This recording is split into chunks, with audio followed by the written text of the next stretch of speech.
안녕하세요. 절대값TV의 명품 PD 한PD입니다. 자, 오늘 이 시간은 똘똘한 한 채가 대세이다. 똘똘한 한 채가 대세인 이유 5가지.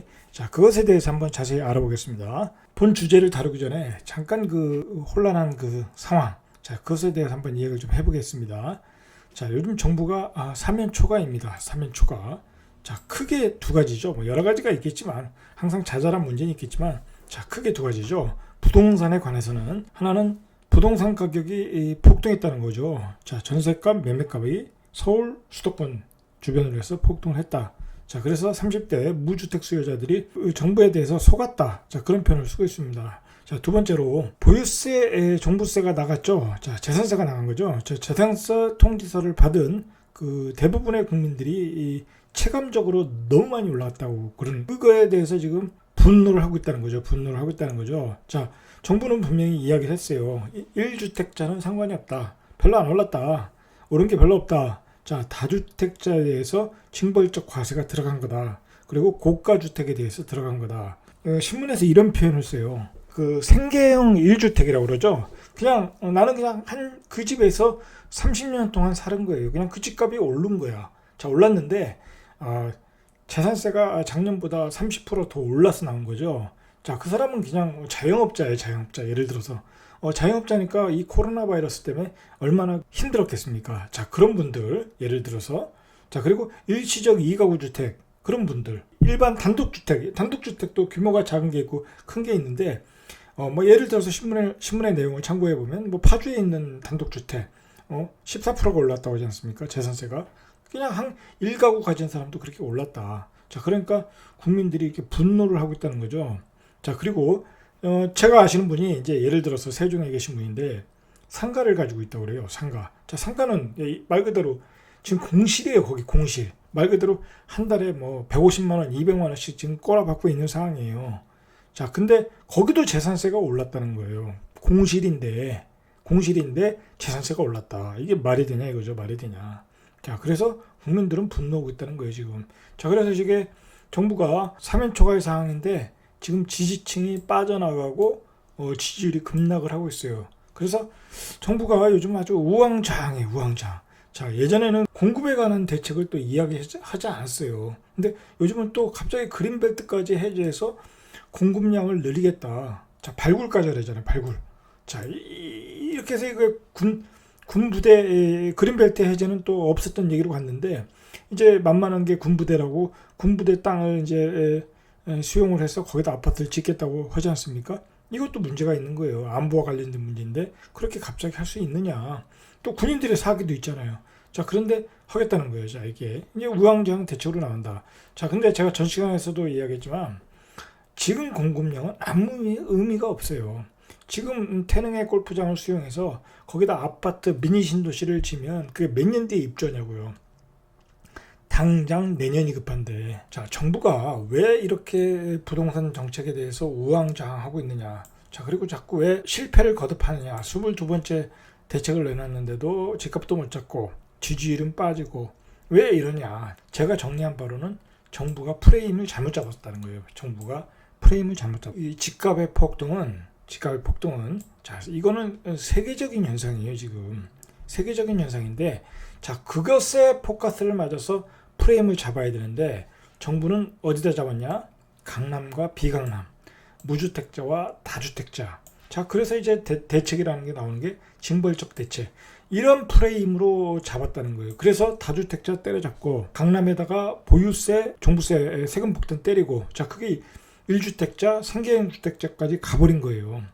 자, 저는 이 집값 폭등은 이러한 프레임을 잘못 잡은데 원인이 있다는 거예요. 그러니까 엄밀히 얘기하면 정부의 잘못도 아니에요. 이 프레임을 잘못 잡은데 문제가 있는 거지. 자, 세계가 이렇게 유동성 파티라는 거예요. 자, 지금 중국에서 지금 난리예요. 중국도 부동산이 난리예요. 인터넷에 뭐 분양 공고를 내니까 뭐 몇 분 만에 이렇게 30분 만에 뭐 다 완판되고 거기도 지금 폭등 중이에요. 중국도. 그리고 세계도 다 그래요. 요즘 또 미국 시장도 주택 경기가 또 좋아지고 있다고, 굉장히 화랑으로 가고 있다고 그래요. 그게 이제 다 유동성에 때문에 그런 거다. 자, 정부가 처음에 그런 유동성의 문제로 프레임을 잡고 가서 그것을 어떤 시장의 기능에 맡기고, 그리고 시장에 대해서 규제를 적절히 하고, 그리고 물량을 공급하는 차원에서 나갔다고 하면 이러한 그 지지율이 빠지고 이렇게 부동산 때문에 온 나라가 들썩거리진 않았을 거라는 거예요. 근데 정부가 바로 이 강남 비강남 무주택자 다주택자 프레임으로 잡았다는 거예요. 그래서 뭐랄까요, 그 시장의 경제를 망가뜨려 놨다. 그래서 오늘날에 지금 부동산 폭등이 온 거라고 저는 봅니다. 온 거라고 봅니다. 자, 이런 문제를 우리가 한번 고민을 해봐야 된다. 지금 이 시각에, 이 시점에. 근데 지금 정부가 갑자기 나오는 얘기가 뭡니까? 결국은 공급량이잖아요. 문제는 지금은 때가 늦었다는 거죠. 때가 늦었다. 이제는 똘똘한 한 채. 자, 정부가 강남, 비강남, 다주택자, 무주택자, 다주택자 징벌적 대책으로 세금을 부과하고 세금 폭탄 때리니까 결국은 시장의 그 프레임, 트렌드는 이제 똘똘한 한 채가 대세가 되었다. 자, 이러한 표현이 이제 신문에 많이 나오고 있습니다. 그러면 이러한 똘똘한 대책이 어떤 규제 하에서 나왔나? 잠깐 보시죠. 현 여당의 정책 아래에서는 다주택자는 불리하게 돼 있죠. 말 그대로 강남에 두 채 가지고 있으면 세금이 수천만 원 내야 되고, 그리고 강북에도 두 채 가지고 있으면 수백만 원 내야 되는 겁니다. 월급쟁이 입장에서 한 달 월급을 다 내야 돼요. 재산세로. 자, 그게 쉽지가 않겠죠. 생계의 경우엔 더 그렇고. 자, 이제 모든 세법을 다주택자로 갈 이유가 없게 만들어 놨어요. 자, 취득할 때도 세금을 더 내야 되고, 보유할 때도 더 내야 되고, 자, 더 집을 다주택 가지고 있으면 종부세 내야 되고, 추가로. 자, 이거 옛날에 이중과세라고 그랬죠. 자, 양도세도 어마어마하게 때립니다. 이거 중과세가 또 10% 추가가 됐어요. 자, 그러니까 사지도 말고 팔지도 말아라. 가지고 있지도 말아라. 이게 시장 경제가 다 깨진 거죠. 시장 경제가. 이게 어떤 그 지금 좌파당이 이념으로 이렇게 가다 보니까 이렇게 시장에 무리수를 띄운 거죠. 말 그대로 세계 시장의 트렌드, 어떤 유동성의 파티의 트렌드를 있고 거기에 맞게 적절한 대책이 나왔어야 되는데 모든 것을 세법으로 때린 거예요. 세법으로. 자, 그러다 보니까 지금 뭐랄까요, 그 민심이 분노하고 있다는 거예요. 그래서 특히 종부세로 다주택자들은 물량을 정리 중이에요. 왜냐하면 너무 많은 그 양도세, 종부세가 나오니까 자, 입지가 떨어지거나 지방에 있는 아파트 위주로 지금 다주택자들, 법인들은 물량을 정리하고 있다. 자, 포트폴리오를 조정하고 있다는 거죠. 자, 그렇게 되니까 결국은 똘똘한 한 채가 대세가 되었다는 거예요. 똘똘한 한 채가. 결국은 이러한 똘똘한 한 채가 나온 것은 정부의 규제의 결정체가 바로 똘똘한 한 채로 만들었다는 거예요. 자, 그 결과는 강남 아파트를 급등시켰고 매물을 마르게 했다는 거예요. 결국은 현 정부에서 가장 큰 수혜자는 강남 아파트 소유자였다는 거죠. 아이러니하게도. 자, 그래서 그 똘똘한 한 채로 그 시장은 어떻게 움직이고 있는가 보죠. 전국에 있는, 그러니까 다주택자들은 전국에 집이 있는 경우가 많겠죠. 뭐 투자로 산 경우가 많고 투기로 산 경우도 많으니까 전국에서 서울, 핵심 수도권, 세종, 자, 이런 지역으로 이렇게 정리하고 있다는 거예요. 정리하고 있다. 자, 그리고 광역시 같은 경우에도 이제 좋은 입지의 아파트가 있지 않습니까? 그 좋은 동네가 있죠. 근데 그 썩다리 아파트들, 안 좋은 동네들 다 팔고 정리하고, 자, 그런 좋은 아파트로 정리해 들어갈 수 있다라는 거예요. 자, 결국은 또 구축에서 신축으로, 자, 그리고 비강남에서 강남으로, 자, 이렇게 똘똘한 한 채로 바뀌고 있다는 거예요. 그리고 소형에서 중대형으로, 그리고 다주택에서 한 채로, 자, 이런 식으로 바뀌고 있다는 거예요. 지금 트렌드가. 그래서 이제 이 똘똘한 한 채로 가다 보니까 이 한 곳으로 유동성이 몰리게 되는 거죠. 자, 특정한 곳으로 유동성이 몰리고 있다. 자, 그 시점이 언제냐? 지금 벌써 그런 현상이 있지만 세법이 통과되면, 개정이 통과가 되면, 예를 들어서 7월 국회에 통과가 되면 그때부터 그런 똘똘한 한 채 트렌드는 더욱 가속화될 것이다. 그렇게 보면 되겠죠. 자, 그렇게 되다 보니까 이 강남에 있는 사람들이 물건을 팔 생각을 안 해요. 자, 예를 들어서 생각을 해보세요. 내가 두 채를 강남에 가지고 있는데 그걸 60%, 내년 되면 또 70%가 될 수 있겠죠. 70% 내고 그걸 팔겠습니까? 아니면 차라리 내 증여세가 4%에서 11%가 돼도 증여를 하는 게 낫겠습니다. 당연히 증여를 하는 게 낫겠죠. 70% 세금을 내고 어떻게 파냐고요. 당연히 증여를 하는 게 낫다. 자, 그러니까 강남은 매물이 없는 거예요. 매물이 없는 거다. 자, 그리고 이렇게 유동성이 몰리니까 결국은 똘똘한 한 채의 상승률이 더 높아질 가능성이 높다라는 거예요. 일반적인 그런 아파트보다는 비강남의 아파트보다는 강남의 아파트가 더 많이 오를 것이고, 핵심 입지 아파트가 비핵심 입지 아파트보단 더 상승률이 올라갈 거다. 이게 문제라는 거죠. 이게 결국은 한 채만 가져가야 되니까. 자, 그래서 이제 수도권의 핵심 입지, 그리고 지역의 핵심 상위권 아파트, 자, 이런 지역으로 결국은 몰린다는 거예요. 자, 그리고 이 지방에서 매도한 유동성이 결국은 이런 특정한 곳으로 유동성이 쏠릴 것이라는 거죠. 뭐 이거 생각을 해보세요. 이게 주식하고도 똑같아요. 요즘 주식 중에 장이 어렵지 않았습니까? 근데 이제 언택트 주식이라고 네이버, 카카오 그런 주식이 떴잖아요. 자, 그럼 그 주식이 또 어마어마하게 떴잖아요. 다른 주식 죽을 때. 자, 마찬가지입니다. 똑같은 현상이 그쪽으로 유동성이 몰렸으니까 그렇게 많이 뜬 거예요. 자, 그런 현상이 이제 아파트에서도 일어날 수 있다. 그 똑똑한 한 채. 자, 그러니까 우리가 똑똑한 한 채가 어느 지역인가, 어떤 아파트인가. 자, 그런 걸 좀 명확히 공부해 보시면 이제 어떻게 포트폴리오를 조정할 것인가, 어떤 그 계획이 나오겠죠. 이게 매번 제가 얘기하지만 정부의 모든 정책이 수도권에 쏠리고 있어요. 자, 여러분 생각해 보십시오.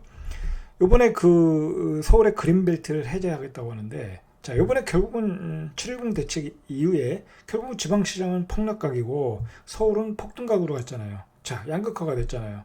자, 결국은 그리고 서울은 공급이 모자라 되니까 또 신도시를 짓는다고 그러잖아요.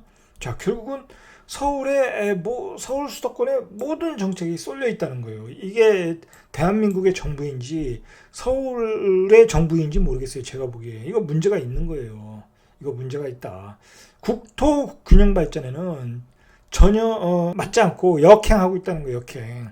정부가 어떻게 서울 수도권의 집값에 휘둘리면서 모든 정책에 쏠리고 있고 모든 국무위원들이 그 발언을 하고 있냐 이거죠. 이게 문제가 있는 거예요.